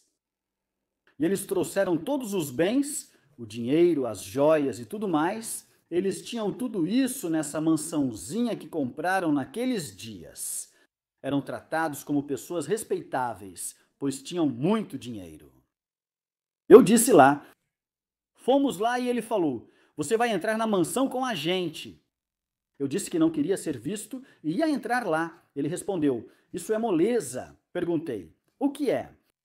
Ele disse, tem uma mulher lá dentro, ela é a última da família, ela está lá. Ela compra antiguidades, por isso todos os antiquários a procuram para adquirir peças. E ela ainda está ganhando dinheiro, ela vale milhões pra caramba. Então eu disse, bem, eles tocaram a campainha ou bateram na porta, e ela veio atender. Ela lembrava o Scruff com roupa barulhenta e desleixada. Ela atendeu a porta. O joalheiro disse, Franks e o coisa falaram blá, blá, blá. Ela deixou você entrar. O joalheiro para mim, olha esse broche que ela está usando, vale uns 10 mil no peito dela. Não, é só um alfinete preso em algo, apontado para cima. Eu falei, bom, de qualquer forma esse lugar é incrível. Ele entrou, ele só me mostrou todos os cômodos com ela. E cada cômodo, uma daquelas portas grandes, ela tinha uma chave grande e comprida e abria uma.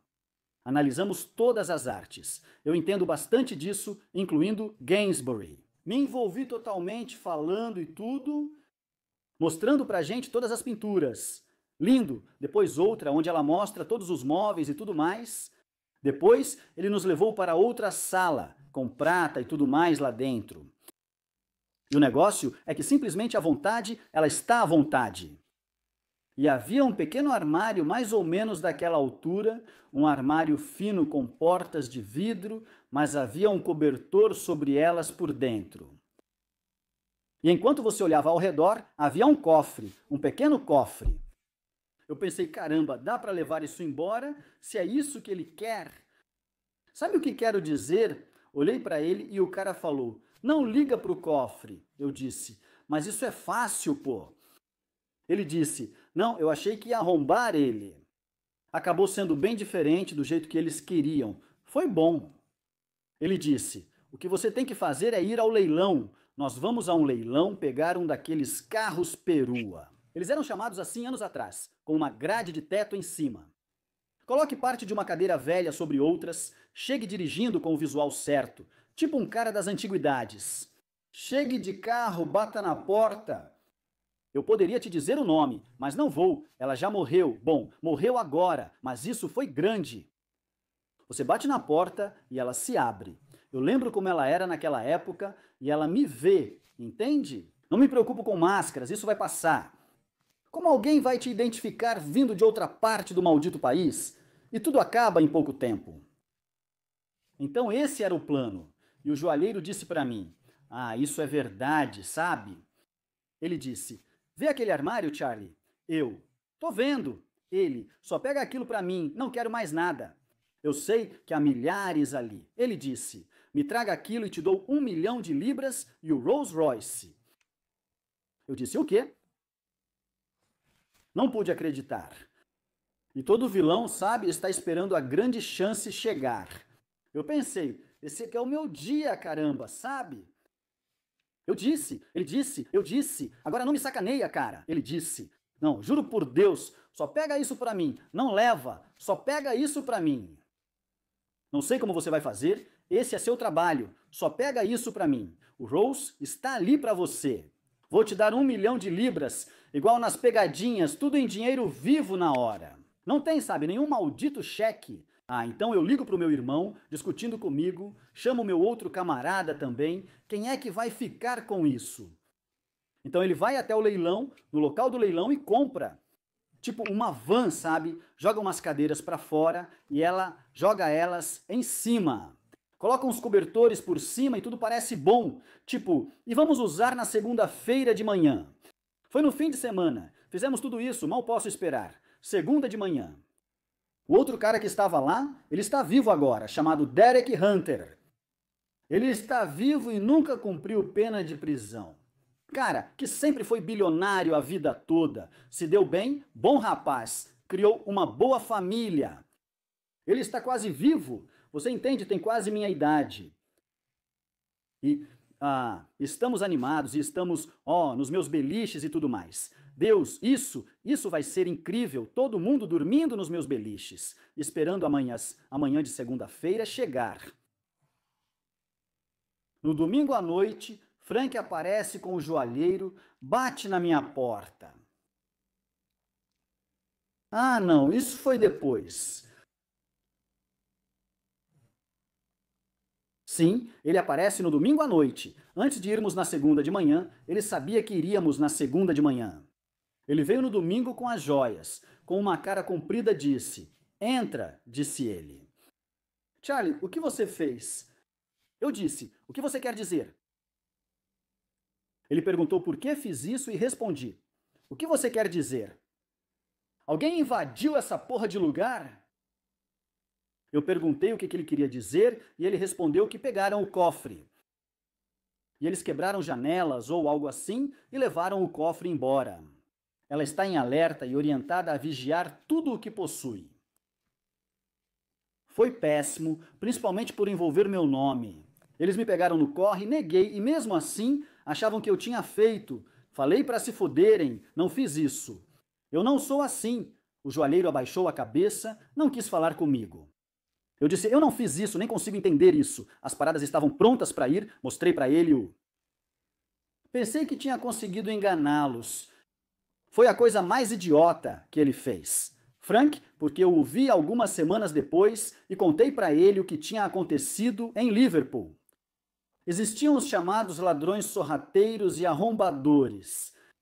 E no domingo ou no sábado eles vinham. E então, qual a utilidade dos dois? Eram só pequenos ladrões? Eles olhavam pela janela. E se tivesse um enfeite ali, uma antiguidade, ou uma jarra, ou algo de prata? Era como se todo o país de Gales estivesse sendo saqueado por antiguidades. Entende? Até pequenos ladrões iam lá para levar coisas de volta a Liverpool. E ele olhou dentro e viu o maldito cofre, arrombou o... eles pegaram esse pote do negócio. Ele quebrou a janela e um deles viu o cofre. Os dois pularam para dentro. "Desculpa, tudo bem?" Sim, tá tudo certo. E pegaram a porra do cofre. E foi isso que aconteceu. E o que aconteceu depois? Os dois caras fudidos. Vou te contar uma coisa. Um dos caras era John Lally. Será que ele ainda vive? Ele era um cara legal, sabe? Mas ele era mais novo do que eu, anos atrás. Pegaram todas as joias e tudo mais que estava lá dentro. Você sabe o que tinha. Não estava no cofre, era tudo ouro no cofre. Muito ouro e diamantes, essas coisas. Eles levaram isso para casa, em Liverpool, e como era muito, tiraram do cofre. Você conhece a estação Lime Street, com aquelas caixas para guardar objetos e ficar com a chave? Eles deixaram as coisas lá. O garoto tirou um anel de lá e pegou um pouco até resolver. Quero dizer, se eles tivessem vindo falar comigo sobre isso, eu não teria me importado. Sabe o que quero dizer? Então, no minuto seguinte, eu descubro sobre isso, a casa sendo arrombada, os dois que fizeram isso. O rapaz tinha acabado de sair do reformatório. Ele tinha só 19 anos e já tinha se metido em encrenca de novo. A polícia o abordou porque ele e a garota estavam com o anel e ambos foram levados. Ele vai ficar noivo e querem saber de onde veio aquele anel. Ele disse: se me deixarem casar e ficar livre por alguns meses, conto tudo sobre o trabalho. E ele entregou tudo, e a polícia foi direto lá, cercou tudo e fez todo aquele esquema. Foi isso que aconteceu. Tipo, caramba, às vezes você ganha, às vezes você perde. Sabe como é? Mas imagina isso acontecendo. Então, aquilo que valia 1 milhão, o que era? Ele não quis me contar? Eu perguntei, o que era? Ele disse, ele nem quis me contar. Ele perguntou, por que você quer saber? E ele disse, não abra. E não? Só estava no cofre. Eu sei o que tinha lá dentro. Agora, devem ser aqueles Fabergés e tudo mais. Você sabe o que são. Não precisa. Eram milhões. Tudo antiguidades russas, joias e ouro. E... se fosse feito, o que ele faria para si mesmo? E esse foi um dos maiores trabalhos que eu perdi. Então, esses produtos foram encontrados por causa daqueles idiotas? Bem, os produtos foram devolvidos para a senhora? Eles recuperaram todo o ouro deles, já que ele explodiu o Lely e conseguiu. Pegaram tudo de volta. Tudo por causa daquele anel idiota. Mas ele foi colocado no dedo dessa garota para ficar noivo e acabou se ferrando por causa disso. Viu? Sempre falo das consequências. Fazer o trabalho é uma coisa, mas o depois é o problema. Os caras cometem assassinatos, certo? E o joalheiro percebeu que você não tinha nada a ver com isso quando aqueles caras foram presos? O quê? O joalheiro entendeu que você não tinha relação com isso? É, isso mesmo, isso é outra coisa pela qual eu fui lá agradecer. E ele disse, pedindo desculpas, sabe, e tudo mais. E então nós fomos, aí ele entrou no maldito cofre. As antiguidades no país de Gales eram destruídas, fazíamos de tudo, era inacreditável o que aprontávamos. Mas essa é minha história sobre o país de Gales mesmo, mas foi ficando cada vez maior. No final, deixa eu dar uma cheirada rapidinho. Estamos indo bem. Isso foi 50 minutos. Ah, eles precisam de mais 10 minutos. 5-0, muito bom. Mas essa é uma boa história, né? História muito boa. Emocionante, tipo. Sim, eu adoro o jeito que você descreve a garota galesa e tudo mais. Sim, bom, eu vou falar sobre isso agora. Sim. Terminar com isso. Só me faça um boquete por 1 minuto. Beleza, vou fazer xixi enquanto você descansa. Pode deixar isso ligado, já que estamos fazendo mesmo. Ah, sim, você está bem, está quente aí fora. Você está com calor? Câmeras operando? Tudo certo. Está tudo bem. Não se esqueçam, pessoal, eu não tenho um roteiro aqui nem nada. E sim, essa era a conexão galesa e... a garota, Delmy tinha uma irmã chamada Cheryl, como eu disse. Elas moravam em St. Asiph's. E essas duas garotas eram todas as trabalhos que eu estava fazendo. Quero dizer, elas me mostraram o caminho para sair de Ironware. Ou elas colocavam para fazer coisas para mim. Elas viraram garotas adoráveis, entende? E eu me dei mal em um trabalho uma vez lá. Cobri o telhado. Tinha uma ilha lá. Como era o nome? Tem uma perto do país de Gales. E a gente tinha feito o trabalho, estava tudo certo. Coloca no porta-malas do carro. E A polícia agora sabe que está atrás de mim, com tudo. Eles são honestos, juro por Deus. Você não permanece nesses lugares porque eles falam demais, entende? E quando eu estava lá no caminho da montanha, onde ficava o chalé, tinha um rio lá embaixo e uma estradinha lateral. Você mal conseguia ver as pessoas que estavam tão longe assim. Tinha trabalhadores fazendo serviços no meu chalé. Então eu vou bater na porta. Esse cara aparece nesse prédio e eu pensei, caramba, o que ele quer? Eu não fiz tudo ainda. Ele foi embora. Escuta, ele disse, se você estiver aprontando alguma coisa, bom sujeito, esse cara. Eu disse, do que você está falando? Ele disse, meus amigos, o cunhado dele é policial. Tá vendo aquela van ali embaixo? Eu disse, onde? Então, ele disse, eles colocaram câmeras na sua cabana, esperando para ver você entrando e saindo. Eu sabia que era sério. Eles me vigiavam naquele momento, sabe? Eu disse, muito obrigado por isso. Ele falou, não foi nada, sabe? Ele é um cara legal. Olha de novo, sabe? Eu poderia estar fazendo algo que eu realmente fazia todo dia. Então, de qualquer forma, essas duas garotas, eu fiz esse tipo de jogada e eu acabo me dando mal com isso. E fui preso na delegacia de polícia do país de Gales. Vieram aqui também porque ela estava comigo, não na jogada. Estávamos em algum lugar tomando um drink e eles a levaram também. E eles sabiam que ela devia saber muito sobre mim. Sabe como é? É assim que eles agem, entende? Então eu disse para ela, olha, eles vão se separar. Eu disse para ela. Antes disso, eu disse, se me pegarem, vão atrás de você também, a polícia. Eu sou um homem mau, eu estuprei uma mulher, ou eu não presto e bati nas pessoas e tudo mais. Não caia nessa. Ela disse, não vou, sei que você fez isso. É isso que eles fazem, assim age a polícia. Eles te dão uma má reputação para que a pessoa tenha medo de você e aí eles acabam com você. Então eu repetia isso para ela o tempo todo. Enfim, nesse dia a gente saiu. A simples suspeita foi o que me colocou nisso. As coisas aconteciam e ele queria me interrogar, envolvendo ela também. E eu disse que se formos separados, como geralmente ocorre, eles te colocam em uma cela e eu em outra. Não fale nada para eles, não podem te obrigar. Não existe sem comentários, entendeu? Você não disse isso, só olhou para eles. Eu disse que o que eles vão fazer é tentar de tudo com você, falei, e o que você faz agora, porque você nunca se meteu em encrenca. Você é uma moça trabalhadora, filha de pais honestos. Quando pesar muito para você, vou saber. O que estiver acontecendo, porque eu estou na cela ao lado, eu disse, é só gritar em pânico. Eu quero ir para casa, para minha mãe e tudo mais. E sabe de uma coisa? Funcionou. Ela estava lá e eu era o problema, sempre me afastava. Ela disse, vou garantir o que eles têm, Charlie. Eu nem olhava para eles, e eu ouvia os gritos acontecendo. E os policiais chegaram e disseram, vamos, cai fora. Ela disse, funcionou? Eu disse, grande garota. Então ela vai ver esse podcast. Ela e a irmã dela se tornaram pessoas incríveis para mim. E eu fiquei enrolado em outra coisa. E elas estavam lá por mim no tribunal e tudo mais. São boas pessoas, eu podia contar com elas, pessoas realmente boas. Quero dizer, já tive pessoas fazendo de tudo por mim. Eles me consideraram inocente, aconteceu de tudo comigo. Sabe como é?